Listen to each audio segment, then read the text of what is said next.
Ladies and gentlemen, boys and girls, welcome back to the world of home automation with me, your host, Paul Hibbert. Today I am installing the GLS Touch light switch. It's a dimmer switch, and if you've seen my previous video where I installed the Broadlink TC2 and it went horribly, this goes a little bit better. So enjoy. Alright, here we go again, another unboxing. So this is the GLS Touch light switch from my mate Volkan over at GLS Touch. He's very kindly sent me this to replace my dimmer switch, or non-dimmer switch, in fact, in the living room. So if you've watched my recent video on the Broadlink TC2 light switch, I've stupidly installed a 3-gang light switch in a 1-gang switch socket. So I've got one light and I've got a 3-gang light switch at the moment, which is stupid. Even stupider is it doesn't dim, and I wanted a dimmer. So guess what this is? It is a 1-gang touch dimmer plus remote. So you get a spare remote, it would seem. I'm going to open that first. Spare unprogrammed remote. So I'd have to program this remote to the switch, I presume. I will of course be using the Broadlink RM Pro to control this, and therefore Alexa, and I won't need this. I will use the app on my phone, or I will use Alexa. But it's handy to have. I think I probably will need it to teach the Broadlink RM Pro. Soon find out. So let's do the sexy bit. This is a very modern looking box. I'm pleased, it looks nice.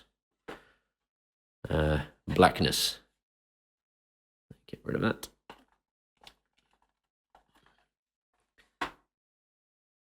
Thank you for your business. You're welcome. Thank you for your touch dimmer. Some instructions, which I will almost certainly completely ignore because I'm an imbecile. So this is a one-way switch, and I am actually putting it in a two-way switch place. So I have a light switch outside of my living room and a light switch inside of my living room that control the same bulb.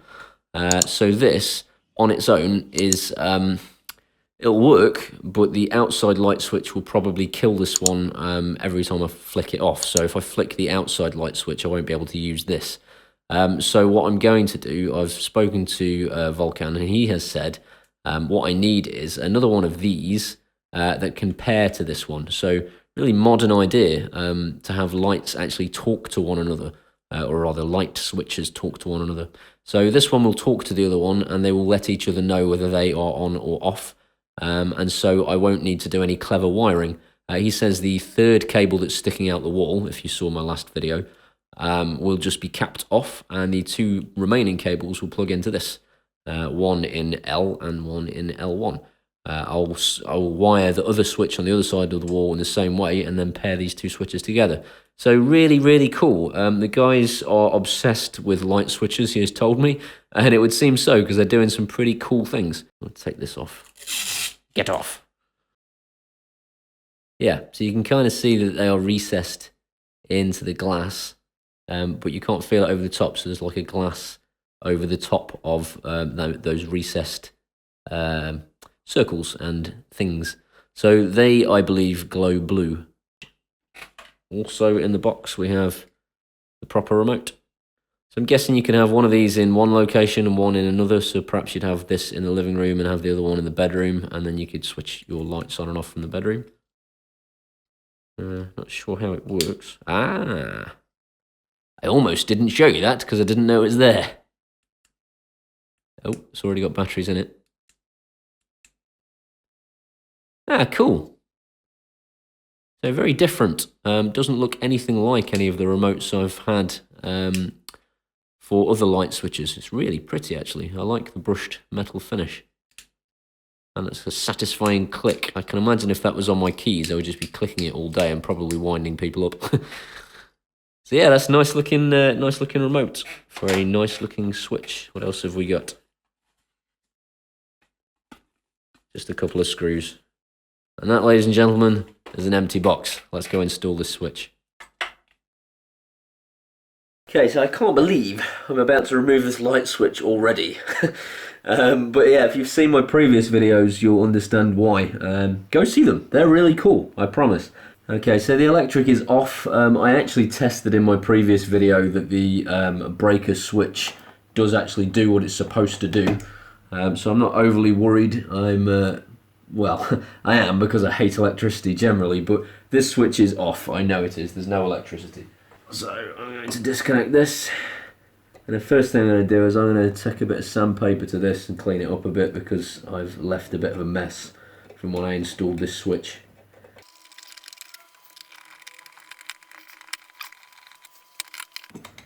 Okay, so if I was doing this for the first time, I'd be taking a note of where these are plugged into in case I need to put it back again. But I did a video of this, so I can always watch my own YouTube video back.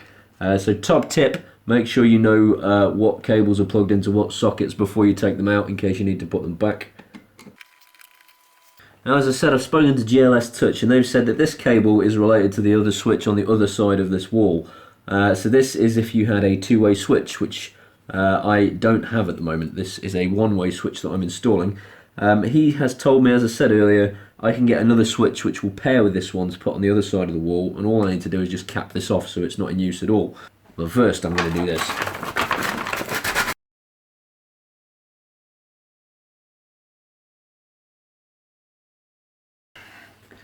Let's saw off one of these pieces. All I'm going to do is I'm going to put the yellow cable into this, just so it's not able to touch anything else and interfere with anything. Nice and tight, it's not going anywhere. Just to make sure it's definitely going nowhere. Okay, I'm satisfied with that.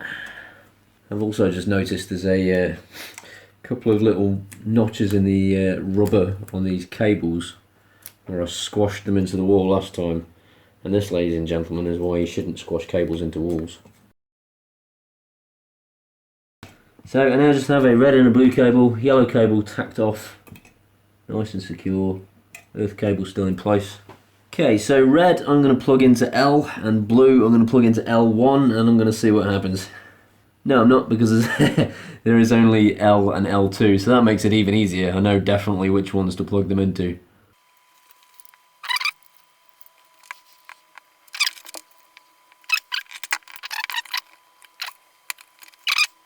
I suppose if you'd like to have it sideways, you could have it sideways. It's got the mounting sockets there for the screws, whichever way you want.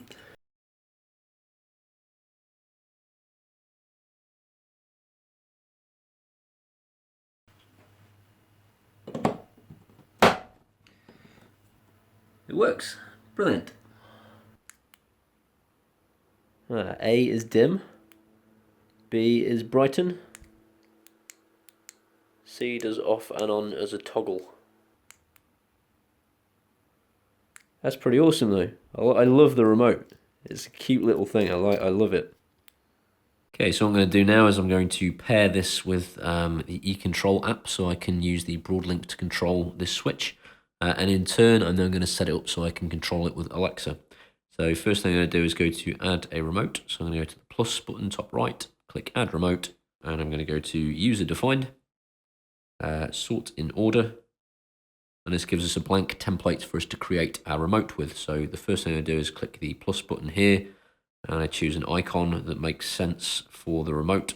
And I'm going to choose the power symbol because this is a toggle to switch the power on and off. And I press save. I now have a power button on my virtual remote. And if I press this power button now, it asks me if I want to learn a single button or a combination of buttons. I'm going to tell it I want to learn a single button. And that's the Broadlink now listening for the remote key press on the physical remote in the real world. So I'm going to press the physical remote in the real world. And that's it, button learned. So I'm going to press test to confirm it works, which it does. So I'm going to say yes, it is able to control the device. That's now saved successfully. So using that button, we'll switch the light on and off. I'm going to create another one now. And this one's going to be the dim button, and we're going to dim up. So I'm going to use the plus. I'm going to just name it accordingly. So dim up, and then save. And now we do the same thing with this button. So I'm going to press that button and then learn single. And it's now waiting for the real button to be pressed in the real world. So I'm going to press it. And I'm going to press test. I can confirm it's working. So I'm going to press yes. And now we're going to create the other one. So we're going to go and this time use the minus symbol and we'll call this one dim down. Save. And I press that button, and it now goes to learn single again.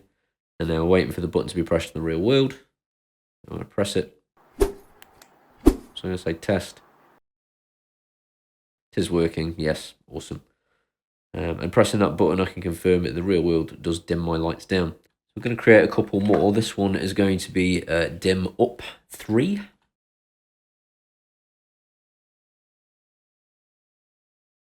And name it accordingly, dim up 3. Save that. I'm going to press the button, and this time I'm going to say learn combo. So the first thing I want it to do is learn a new button, and I'm just going to press the dim up button on the physical remote in the real world again. And I have to press it a few times, I've noticed sometimes, and maybe sometimes holding it down works better. Once it's learnt it, it's perfect, but it does take a few times. So test, that is working, awesome. Next one, learn a new button, and I'm just going to press exactly the same button again. Yeah, test that, confirm it's working, and then I'm going to do one more. Learn a new button, same again. Okay, test, confirm it's working. Now I'm just going to add a half-second delay between each button press, just to make sure that the light receives the requests.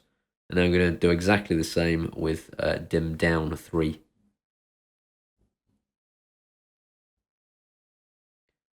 And the reason I'm doing this is so that we can then use Alexa to control this, and I can say to Alexa, dim the lights, and she'll press the dim button 3 times. Or I can say increase the lights, or a similar command to send the 3 commands for dimming the brightness back up.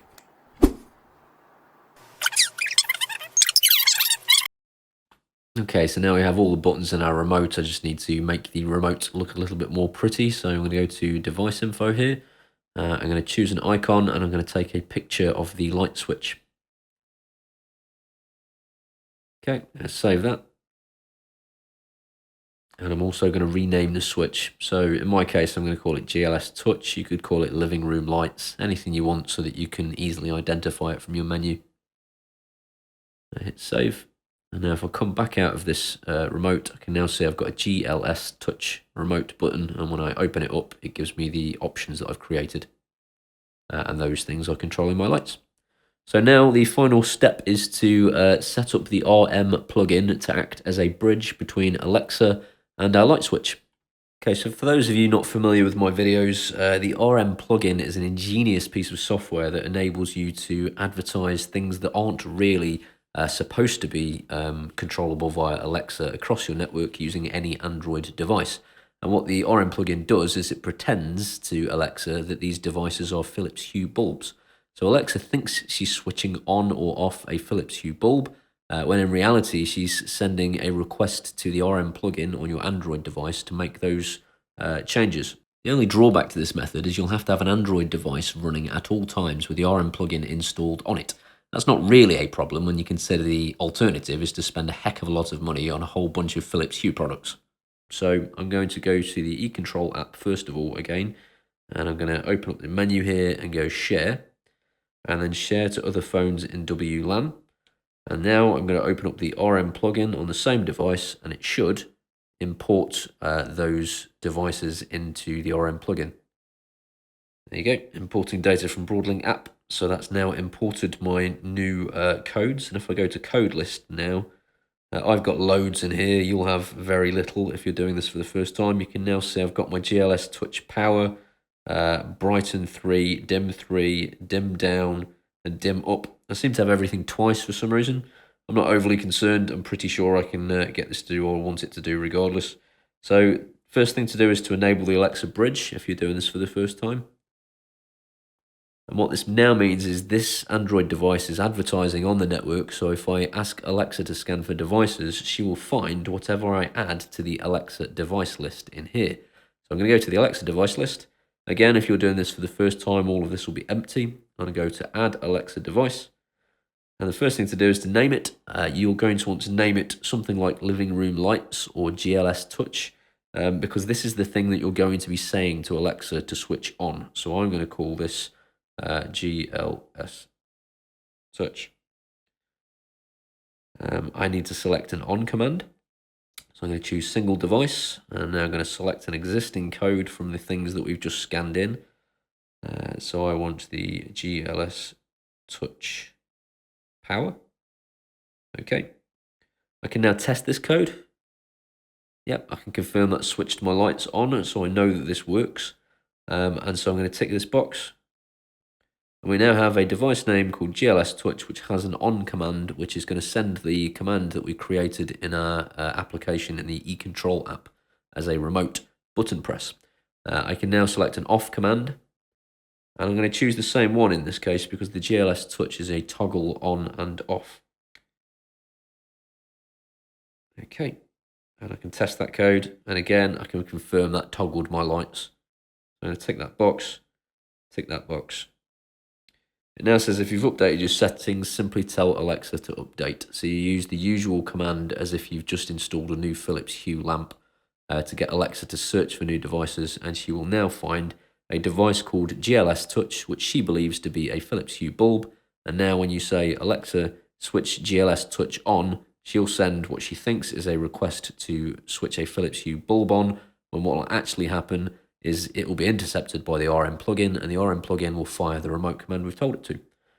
So once again, in the Alexa bridge, I'm going to go to Alexa device list, and what I'm going to do now is set up the dim functions. So I'm going to go to add Alexa device, and then the device name. This is where you need to be a little bit clever, really, because she thinks she is switching a Philips Hue lamp on or off. They are your only two choices for things that she is listening for.